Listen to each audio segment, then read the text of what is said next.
आयोजन करता हूं कि पूरी टीम को इसके सफल आयोजन की मुबारकबाद देता हूं और ऐसी उम्मीद करता हूं कि आप निष्पक्षता से, ईमानदारी से इस टूर्नामेंट को कराएंगे और जो सही मानों में इस टूर्नामेंट का हकदार होगा, विजेता होगा, वो हकदार तक ये ट्रॉफी पहुंचेगी। ऐसी मैं आपसे कामना करता हूं, ऐसी मैं उम्मीद करता हूं आप लोगों।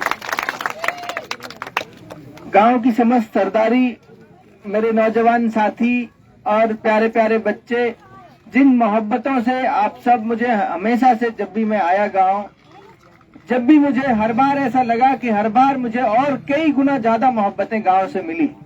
तो मेरे लिए घुसीना और घुसीना की पूरी सरदारी हमेशा मेरे दिल के बहुत करीब रहेगी।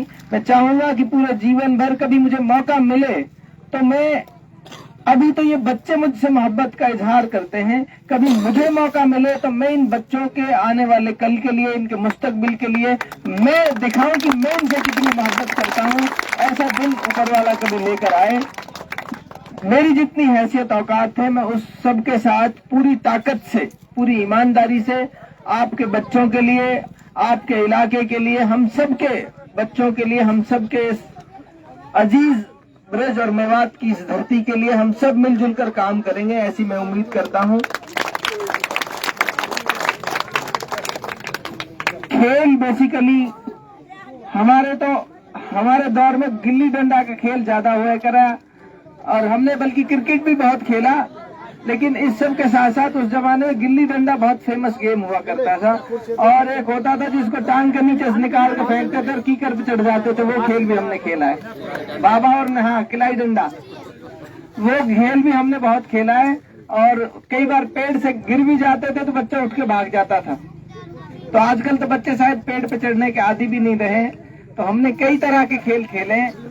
इन सब बच्चों को भी मैं कह रहा हूँ, माँ बाप को कह रहा हूँ, अब पहले के जमाने की तरह खेल का चलन नहीं रहा और उस चलन ना रहने की वजह से बच्चे गलत दिशाओं में चले जाते हैं, गलत तरह की संगतों में चले जाते हैं।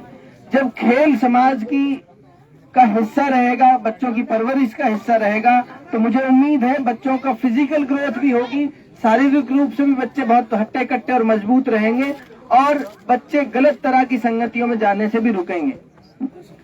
मैंने पहले भी कई जगह में गया, कई जगह मैंने पहले भी बोला कि अगर एक सही आदमी चुनकर विधानसभा जाता है तो वो इतनी बड़ी ताकत है, वो चाहे तो गांव स्तर पर, पंचायत स्तर पर, हर पंचायत में खेल के ग्राउंड की व्यवस्था कर सकता है। अगर विधायक चाहे तो हर पंचायत में खेल के ग्राउंड की व्यवस्था कर सकता है।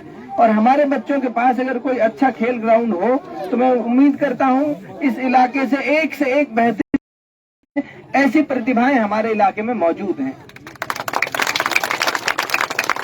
मैं आपको एक भरोसा दिला के जा रहा हूं, क्योंकि मैं पहले भी कहता रहा हूं कि अगर मुझे विधायक बनना नसीब हुआ होता तो पहले दिन से काम करना शुरू करता, पहले दिन से, और 5 साल के अंदर अंदर 70 साल का काम एक तरफ और 5 साल का एक तरफ रख लेते, फिर मैं दावे के साथ कह सकता था उससे ज्यादा। मैं विधायक बन के जिस दिन आऊंगा, अब हमारी 5 साल की ये मान लो तैयारियां शुरू हो गई हैं। हम सबको मिलजुल कर 65-70 हजार लोग अब थे, हम अपने साथ एक एक आदमी को जोड़ेगा तो 1.5 लाख वोट आएंगे अगली बार हमारी। इसके साथ साथ तैयारी इस बात की करनी है, जब मैं वादे भी करूंगा तो मेरे ऊपर इस बात का दबाव रहेगा कि जब मैं दोबारा कभी इस क्रिकेट ग्राउंड का, इस तरह के खेल का उद्घाटन करने कभी यहाँ आऊंगा, मुझे जीवन में मौका मिला, तो मुझे याद रहेगा मैंने इस गांव से क्या वादे किए थे। राजनीति में लोग वादे इसलिए नहीं करते कि वादे करेंगे तो वापस लोग पूछ भी सकते हैं कि तुमने ये वादा किया था। उनकी करने की नियत नहीं रहती, इसलिए वादे भी नहीं करते।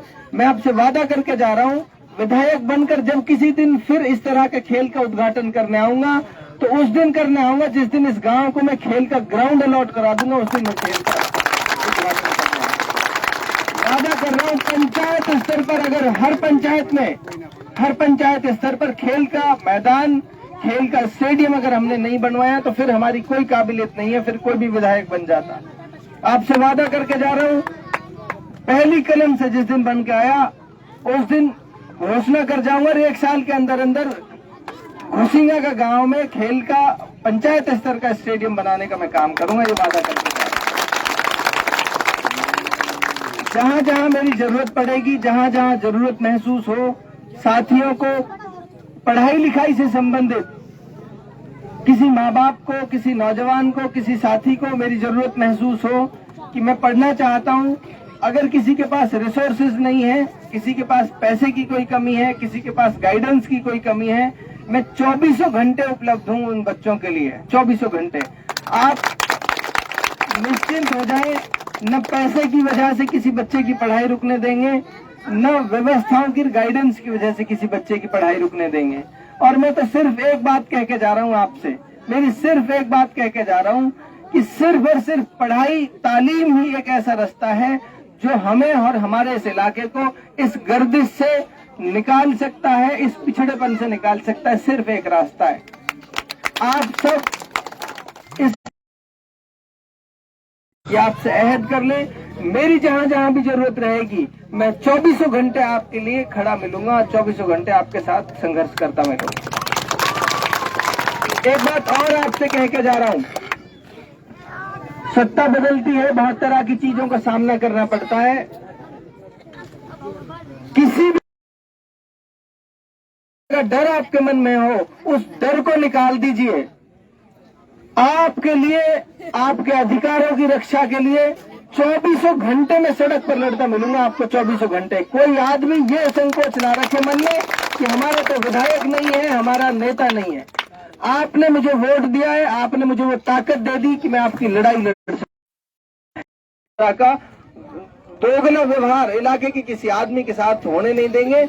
उसके लिए चाहे कितना भी संघर्ष हमको करना पड़े, मैं आपके साथ खड़ा रहूंगा 24 घंटे। अपने अपने कारोबारों में, अपने अपने बच्चों को पढ़ाने में अपना अपना समय लगाएं, कोशिश करें। एक बात और आपसे कह के जा रहा हूं, अब तक की जिस तरह की राजनीति हुई है, उस राजनीति ने गांव-गांवों में ऐसी दीवारें खड़ी कर दी भाई को भाई से लड़ाकर कि वो भूल गए कि हमारा उद्देश्य आपस में लड़ने के अलावा भी कुछ और होना चाहिए। वो एक दूसरे के खिलाफ ही अपनी ताकत को आजमाते रहते हैं। इस सब के लिए मैं आपसे कह के जाता हूँ, अपने अपने गाँवों में ऐसा माहौल बनाइए, यार ठीक है आपको लड़ना है, आपको अल्लाह कोई और भेज देगा लड़ने के लिए। कहावत है ना, शेर को सवा शेर मिल जाएगा। ये काम आप छोड़ दो, 5 साल हम कुछ किसी कोई 4 सुन के आ जाएंगे, हम किसी से नहीं कहेंगे। मैं वादा करके जा रहा हूँ आपसे, आपकी 10 गुना ज्यादा तरक्की होगी इस मामले में। इसलिए उलझे नहीं किसी भी एक दूसरे साथी से, अपने काम पर ध्यान दें, अपने बच्चों को पढ़ाने पर ध्यान दें। मेरे लिए जहाँ भी जैसा हुक्म आप लोगों का होगा, मैं हर हाल में हाजिर रहूंगा। अभी भी मैं विधानसभा के हर गांव जा रहा हूँ। जहाँ भी कोई शादी है, ब्याह है, बुलावा है, किसी को कोई आफत मुसीबत किसी पे आ जाती है, किसी का कोई और काम है, उसके लिए मैं 24 घंटे खड़ा हूँ इलाके के आदमियों के लिए। इसलिए आप भी अपने अपने कामों पर लौट कर, क्योंकि पिछला 1 डेढ़ 2 महीना पूरा राजनीतिक चर्चाओं में रहा, उन राजनीतिक चर्चाओं को विराम देकर सिर्फ ये अहद कर लो कि हमें इस बार जिस तरह बदलाव के लिए लड़े, हम इस बार भी नित्य छोड़िए ले नु कहे 5000 वोट नहा निर्दलीय की। अब कहीं पानी पीवा दियो देहाती में तो, और अल्लाह चाहे तो अब के सिर्फ हम 5 राउंड में पीछे रहा है। 23 में से 18 राउंड तक हम आगे चलाएं तो मुश्किल से अब का 5 राउंड की तैयारी करनी है, बेड़ा पार है। फिर ऐसा निजाम कायम करेंगे इस इलाके में कि दोबारा कोई ऐसा व्यक्ति इस इलाके की तरफ आंख उठाकर न देख पाए जो हमारे लोगों से नफरत करता हो, चिढ़ता हो। इन्हीं शब्दों के साथ मैं आपसे चाहूंगा, आयोजन कमेटी के लोगों के लिए मैं चाहता हूं एक बार जोरदार तालियां बजा दें। इन तालियों के साथ साथ आपसे उम्मीद है निष्पक्ष रूप से इस टूर्नामेंट का समापन होगा।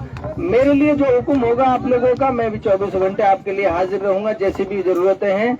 और जिस तरह से इनके ऊपर 11-11 हजार रुपयों की बरसात हो रही है, मुझे लगता है इनको एक सीए रखने की जरूरत है हिसाब किताब के लिए, तो मैं इनका हिसाब किताब और ऑडिट करने का भी काम करूंगा। और मैं भी जैसे भी जिम्मेदारी आप लोग लगाएंगे, उस जिम्मेदारी को भी मैं निभाने का पूरा काम करूंगा। ठीक है, बहुत बहुत शुक्रिया। और बच्चों के लिए बहुत ढेर सारा प्यार। सच्ची बात ईमानदारी की ये है, मेरे सबसे ज्यादा करीब कोई है तो ये बच्चे जो हैं, इनकी चमचमाती आंखें और ये जो उम्मीद मुझ में देखते हैं वो मुझे सबसे ज्यादा मेरे करीब रखती है इनको। मैं उम्मीद करता हूं कि ऊपर वाला इनकी उम्मीदों को और मेरे उन ख्वाबों को जो मैं इनके लिए देखता हूं उनको यकीनन मुकम्मल करेगा। बहुत बहुत शुक्रिया, बहुत बहुत आभार। बहुत बहुत शुक्रिया सीएम मुख्तार साहब ने जो विचार रखे।